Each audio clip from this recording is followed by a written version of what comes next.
செங்ஸ் சொன்னது உண்மைதானாமே? தாவைக்கவுக்கு தாவும் அதிமுக மாஜிகள், இரவில் பரபர மீட்டிங், இபிஎஸ்க்கு ஷாக். ஈரோட்டில் நடிகர் விஜய் பங்கேற்கும் பொதுக்கூட்டம் 16ஆம் தேதியில் இருந்து 18ஆம் தேதிக்கு ஒத்திவைக்கப்பட்டிருக்கிறது. இந்த நிலையில் அதிமுகவில் இருந்து முன்னாள் அமைச்சர்கள் தமிழக வெற்றிக் கழகத்தில் இணைகிறார்கள் என அதிரடியாக பேசியிருக்கிறார் செங்கோட்டையன்.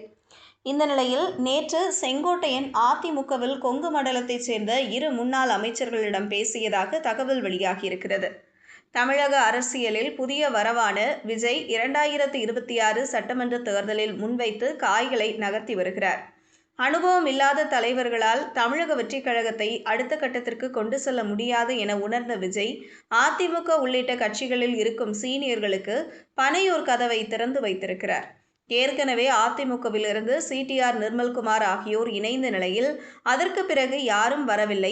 எடப்பாடி பழனிசாமி மீது அதிருப்தியில் இருந்த மருது அழகராஜ் உள்ளிட்ட பலரும் தமிழக வெற்றிக் கழகத்தில் இணைய ஆர்வம் காட்டினர். இருந்தபோதும் விஜய் தரப்பை நேரடியாக அணுக முடியாததால் அவர்கள் திமுக தரப்பில் தஞ்சம் புகுந்து இருக்கின்றனர். இந்த நிலையில்